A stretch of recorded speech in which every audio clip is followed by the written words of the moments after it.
राधे राधे। नमस्ते। मैं आज आपके बीच में फिर से आ गई हूँ संतोषी माता की कथा लेके। बोलो संतोषी माता की जय। माता की कथा प्रारंभ। एक बुढ़िया थी, उसके 7 पुत्र थे। 6 कमाने वाले थे, एक निकम्मा था। बुढ़िया माँ 6 पुत्रों की रसोई बनाती, भोजन कराती और पीछे से जो कुछ बचता सो सातवें को दे देती थी।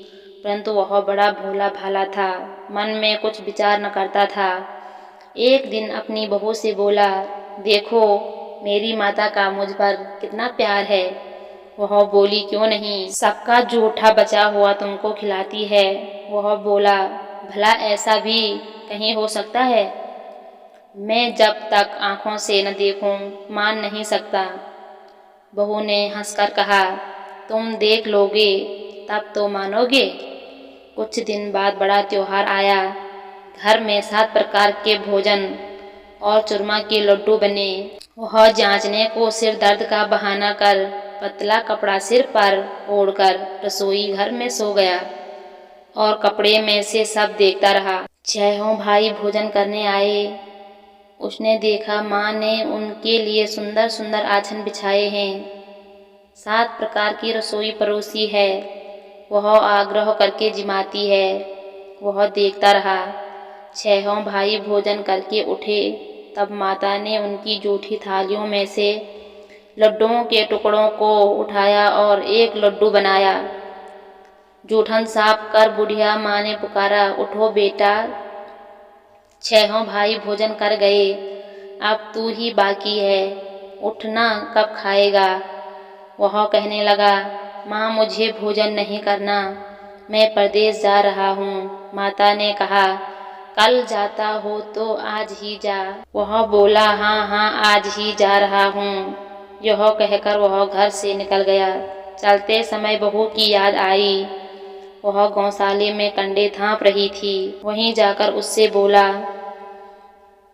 हम जावे परदेश को, आवेंगे कुछ काल, तुम रहियो संतोष से, धर्म आपनो पाल। वह बोली, जाओ पिया, हमारी सोच हटाए, राम भरोसे हम रहे, ईश्वर तुम्हें सहाय।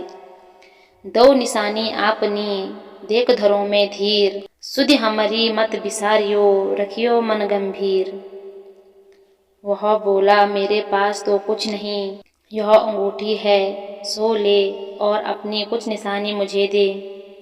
वह बोली, मेरे पास क्या है, यह गोबर भरा हाथ है। यह कहकर उसकी पीठ में गोबर के हाथ की थाप मार दी।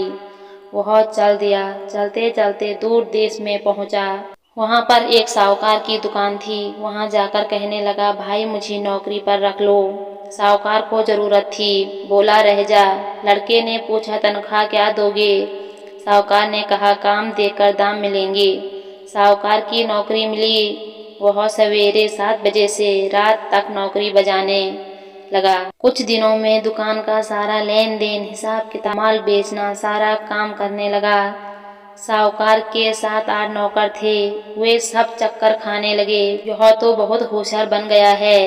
सेठ ने भी काम देखा और 3 महीने में उसे आधे मुनाफे का साझीदार बना लिया। वह 12 वर्ष में ही नामी सेठ बन गया और मालिक सारा कारोबार उस पर छोड़कर बाहर चला गया। अब बहू पर क्या बीती सो सुनो। सास ससुर उसे दुख देने लगे। सारी गृहस्थी का काम करवाकर उसे लकड़ी लेने जंगल में भेज दे। उस बीच घर की रोटियों के आटे से भी भूसी निकलती, उसकी रोटी बनाकर रख दी जाती और फूटे नारियल के खोपरे में पानी। इस तरह दिन बीतते रहे। एक दिन वह लकड़ी लेने जा रही थी कि रास्ते में बहुत सी स्त्रियां संतोषी माता का व्रत करती दिखाई दी। वह वहां खड़ी हो कथा सुनकर बोली, बहनों, यह तुम किस देवता का व्रत करती हो और इसके करने से क्या फल मिलता है? इस व्रत के करने की क्या विधि है? यदि तुम अपने व्रत का विधान मुझे समझाकर कहोगे तो मैं तुम्हारा एहसान मानूंगी। तब उनमें से एक स्त्री बोली, सुनो, यह संतोषी माता का व्रत है। इसके करने से निर्धनता, दरिद्रता का नाश होता है। लक्ष्मी आती है, मन की चिंताएं दूर होती हैं। घर में सुख होने से मन को प्रसन्नता और शांति मिलती है। निपुत्र को पुत्र मिलता है। प्रीतम बाहर गया हो तो जल्दी आवे। कुंवारी कन्या को मनपसंद वर मिले। राजद्वारे में बहुत दिनों से मुकदमा चलता हो तो खत्म हो जावे। सब तरह सुख शांति हो। घर में धन जमा हो, पैसा जायदाद का लाभ हो, रोग दूर हो जावे तथा और जो कुछ मन में कामना हो वे सब इस संतोषी माता की कृपा से पूरी हो जावे। इसमें संदेह नहीं। वह पूछने लगी, यह व्रत कैसे किया जावे, यह भी बताओ तो बड़ी कृपा होगी। स्त्री कहने लगी, 1.25 रुपये का गुड़ चना लेना, इच्छा हो तो 5.25 रुपये का लेना या 11.25 रुपये का भी सहूलियत अनुसार लेना। बिना परेशानी, श्रद्धा और प्रेम से जितना बन सके सवाया लेना। 1.25 रुपये से 5.25 रुपये तथा इससे भी ज़्यादा शक्ति और भक्ति अनुसार ले। हर शुक्रवार को एक समय निराहार रह कथा कहना सुनना। इसके बीच क्रम टूटे नहीं, लगातार नियम पालन करना। सुनने वाला कोई न मिले तो घी का दीपक जला उसके आगे जल के पात्र को रख कथा कहना, परंतु नियम न टूटे।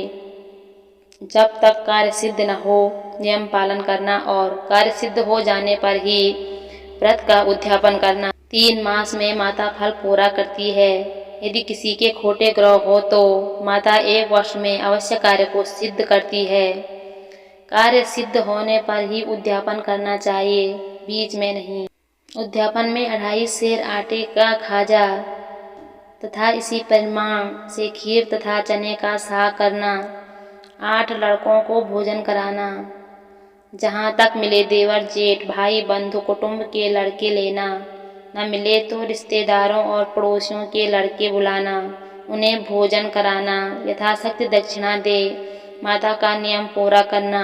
उस दिन घर में कोई खटाई न खावे। यह सुनकर बुढ़िया की लड़के की बहू चल दी। रास्ते में लकड़ी के बोझ को बेच दिया और उन पैसों से गुड़ चना ले माता के व्रत की तैयारी कर आगे चली और सामने मंदिर देख पूछने लगी, यह मंदिर किसका है? सब कहने लगे, संतोषी माता का मंदिर है। यह सुन माता के मंदिर में जा माता के चरणों में लौटने लगी। दीन होकर विनती करने लगी, माँ मैं निपट मूर्ख हूँ, मैं व्रत के नियम कुछ नहीं जानती, मैं बहुत दुखी हूँ। हे माता जगजननी मेरा दुख दूर कर, मैं तेरी शरण में हूँ। माता को दया आई। एक शुक्रवार बीता कि दूसरे शुक्रवार को ही इसके पति का पत्र आया और तीसरे को उसका भेजा हुआ पैसा भी आ पहुंचा। यह देख जेठानी मुंह सिकोड़ने लगी, इतने दिनों में पैसा आया, इसमें क्या बढ़ाई है? लड़के ताने देने लगे, काकी के पास अब पत्र आने लगे, रुपया आने लगा, अब तो काकी की खातिर बढ़ेगी, अब तो काकी बुलाने से भी नहीं बोलेगी। बेचारी सरलता से कहती है, भैया पत्र आवे रुपया आवे तो हम सबके लिए अच्छा है। ऐसा कहकर आंखों में आंसू भरकर संतोषी माता के मंदिर में आ माता श्री के चरणों में गिरकर रोने लगी। माँ मैंने तुमसे पैसा नहीं मांगा, मुझे पैसे से क्या काम है, मुझे तो अपने सुहाग से काम है, मैं तो अपने स्वामी के दर्शन और सेवा मांगती हूँ। तब माता ने प्रसन्न होकर कहा, जा बेटी तेरा स्वामी आएगा। यह सुन खुशी से बावली हो घर में जा काम करने लगी। अब संतोषी माँ विचार करने लगी, इस भोली पुत्री से मैंने कह तो दिया तेरा पति आवेगा, पर आवेगा कहाँ से? वह तो स्वप्न में भी इसे याद नहीं करता, उसे याद दिलाने मुझे जाना पड़ेगा। इस तरह माता बुढ़िया के बेटे के पास जा स्वप्न में प्रकट हो कहने लगी, साहूकार के बेटे सोते हैं या जागता है? वह बोला, माता सोता भी नहीं हूँ जागता भी नहीं हूँ, बीच में ही हूँ, कहो क्या आज्ञा है? माँ कहने लगी, तेरा घर बार कुछ है या नहीं? वह बोला, मेरा सब कुछ है माता, माँ बाप भाई बहन बहू क्या कमी है? माँ बोली, भोले पुत्र तेरी स्त्री घोर कष्ट उठा रही है, माँ बाप उसे दुख दे रहे हैं, वह तेरे लिए तरस रही है, तू उसकी सुधि ले। वह बोला, हाँ माता, यह तो मुझे मालूम है, परंतु मैं जाऊँ तो जाऊँ कैसे? प्रदेश की बात है, लेन देन का कोई हिसाब नहीं, कोई जाने का रास्ता नजर नहीं आता, कैसे चला जाऊं? माँ कहने लगी, मेरी बात मान, सवेरे नहा धोकर संतोषी माता का नाम ले, घी का दीपक जला, दंडवत कर दुकान पर जा बैठना। देखते देखते तेरा लेन देन सब चूक जाएगा, जमा माल बिक जाएगा, सांझ होते होते धन का ढेर लग जाएगा। जब सवेरे बहुत जल्दी उठ उसने लोगों से अपने सपने की बात कही तो वे सब उसकी बात अनसुनी कर दिलंगी उड़ाने लगे। कहीं सपने भी सच होते हैं? एक बुढ़ा बोला, देख भाई, मेरी बात मान, इस प्रकार साच झूठ करने के बदले देवता ने जैसा कहा वैसा ही करने में तेरा क्या जाता है? वह बुढ़े की बात मान स्नान कर संतोषी माँ को दंडवत कर घी का दीपक जला दुकान पर जा बैठा। थोड़ी देर में वह क्या देखता है कि देने वाले रुपया लाए, लेने वाले हिसाब लेने लगे। कोठे से भरे सामानों के खरीदार नकद दाम में सौदा करने लगे। शाम तक धन का ढेर लग गया। माता का चमत्कार देख प्रसन्न हो मन में माता का नाम ले घर ले जाने के वास्ते गहना कपड़ा खरीदने लगा और वहाँ के काम से निपट वह घर को रवाना हुआ। वहाँ बहू बेचारी जंगल में लकड़ी लेने जाती है। लौटते वक्त माँ के मंदिर पर विश्राम करती है।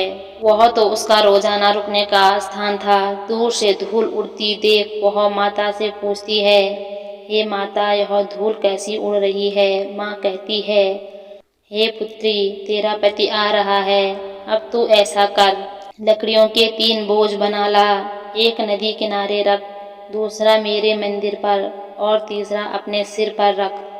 तेरे पति को लकड़ी का गट्ठा देकर मोह पैदा होगा, वह वहाँ रुकेगा, नाश्ता पानी बना खाकर माँ से मिलने जाएगा। तब तो लकड़ियों का बोझ उठाकर घर जाना और बीच चौक में गट्ठा डालकर 3 आवाजें जोर से लगाना, लो सासू जी, लकड़ियों का गट्ठा लो, बूसी की रोटी दो और नारियल के खोपरे में पानी दो, आज कौन मेहमान आया है? माँ की बात सुन वह बहुत अच्छा माता कहकर प्रसन्न हो लकड़ियों के 3 गट्ठे ले आई।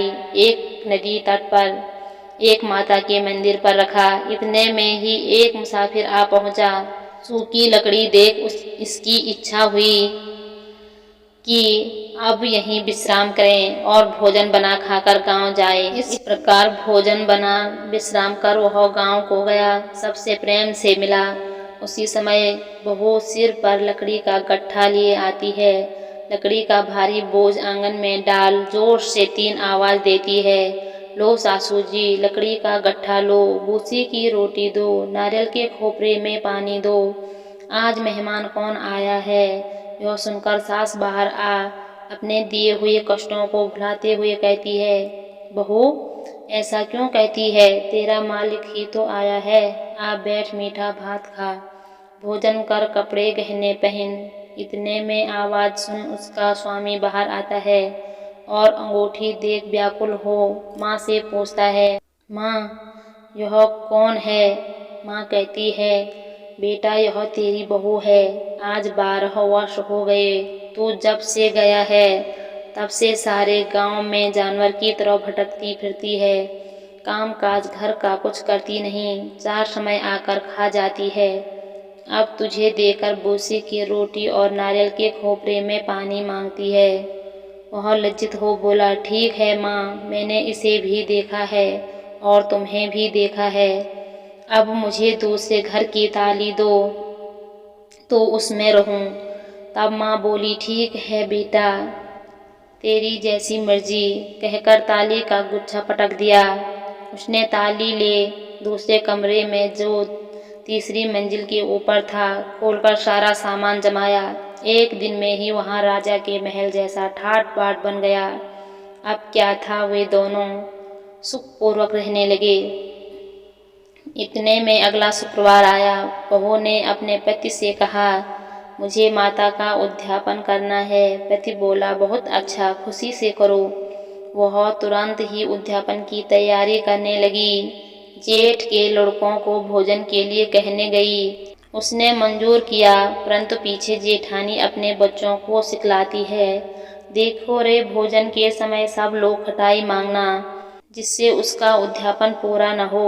लड़के जीवने आए, खीर पेट भरकर खाई, परंतु याद आते ही कहने लगे, हमें कुछ खटाई दो, खीर खाना हमें भाता नहीं, देखकर अरुचि होती है। बहू कहने लगी, खटाई किसी को नहीं दी जाएगी, यह तो संतोषी माता का प्रसाद है। लड़के तुरंत उठ खड़े हुए, बोले, पैसा लाओ। भोली बहू कुछ जानती नहीं थी, सो उन्हें पैसा दे दिए। लड़के उसी समय जा करके इमली ला खाने लगे। यह देखकर बहू पर माताजी ने कोप किया। राजा के दूत उसके पति को पकड़कर ले गए। जेठ जेठानी मनमाने खोटे वचन कहने लगे, लूट लूट कर धन इकट्ठा कर लाया था, सो राजा के दूत पकड़कर ले गए।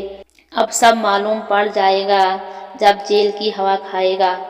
बहू से यह वचन सहन नहीं हुए। रोती रोती माता के मंदिर में गई। हे माता, तुमने क्या किया? हंसाकर अब क्यों रुलाने लगी? माता बोली, पुत्री, तूने उद्यापन करके मेरा व्रत भंग किया है, इतनी जल्दी सब बातें भुला दी। वह कहने लगी, माता, भूली तो नहीं हूँ, न कुछ अपराध किया है, मुझे तो लड़कों ने भूल में डाल दिया, मैंने भूल से उन्हें पैसे दे दिए, मुझे क्षमा कर दो माँ। माँ बोली, ऐसी भी कहीं भूल होती है? वह बोली, माँ, मुझे माफ़ कर दो, मैं फिर तुम्हारा उद्यापन करूँगी। माँ बोली, अब भूल मत करना। वह बोली, अब न होगी। माँ, अब बतलाओ, वह कैसे आओगे? माँ बोली, जा पुत्री, तेरा पति तुझे रास्ते में ही आता मिलेगा। वह घर को चली। राह में पति आता मिला। उसने पूछा, तुम कहाँ गए थे? तब वह कहने लगा, इतना धन कमाया है, उसका टैक्स राजा ने मांगा था, वह भरने गया था। वह प्रसन्न हो बोली, भला हुआ, अब घर चलो। कुछ दिन बाद फिर शुक्रवार आया। वह बोली, मुझे माता का उद्यापन करना है। पति ने कहा, करो। वह फिर जेठ के लड़कों से भोजन को कहने गई। जेठानी ने तो एक दो बातें सुनाई और लड़कों को सिखा दिया कि तुम पहले ही खटाई मांगना। लड़के कहने लगे, हमें खीर खाना नहीं भाता, जी बिगड़ता है, कुछ खटाई खाने को देना। वह बोली, खटाई खाने को नहीं मिलेगी, आना हो तो आओ। वह ब्राह्मणों के लड़के ला भोजन कराने लगी। यथाशक्ति दक्षिणा की जगह एक एक फल उन्हें दिया। इससे संतोषी माता प्रसन्न हुई। माता की कृपा होते ही 9वें मास उसको चंद्रमा के समान सुंदर पुत्र प्राप्त हुआ। पुत्र को लेकर प्रतिदिन माता जी के मंदिर में जाने लगी। माँ ने सोचा कि यह रोज आती है, आज क्यों न मैं ही इसके घर चलूं, इसका आसरा देखूं तो सही। यह विचार कर माता ने भयानक रूप बनाया। गुड़ और चने से सना मुख, ऊपर सूंड के समान होंठ, उस पर मक्खियां भिनभिना रही थी। दहलीज में पांव रखते ही उसकी सास चिल्लाई, देखो रे, कोई चुड़ैल डाइन चली आ रही है, लड़कों, इसे भगाओ, नहीं तो किसी को खा जाएगी। लड़के डरने लगे और चिल्लाकर खिड़की बंद करने लगे। बहू रोशनदान से देख रही थी। प्रसन्नता से पगली होकर चिल्लाने लगी, आज मेरी माताजी मेरे घर आई है। यह कहकर बच्चे को दूध पिलाने से हटाती है। इतने में सास का क्रोध फूट पड़ा।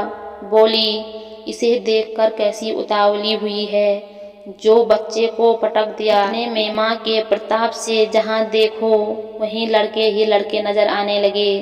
वह बोली, माँ जी, मैं जिनका व्रत करती हूँ यह वही संतोषी माता है। इतना कह झट से सारे घर के कवाड़ खोल देती है। सबने माता के चरण पकड़ लिए और विनती कर कहने लगे, हे माता, हम मूर्ख हैं, हम अज्ञानी हैं, पापी हैं, तुम्हारे व्रत की विधि हम नहीं जानते, तुम्हारा व्रत भंग कर हमने बहुत बड़ा अपराध किया है। हे माता, आप हमारा अपराध क्षमा करो। इस प्रकार माता प्रसन्न हुई। माता ने बहू को जैसा फल दिया वैसा सबको दे। जो पढ़े उसका मनोरथ पूर्ण हो। बोलो संतोषी माता की जय।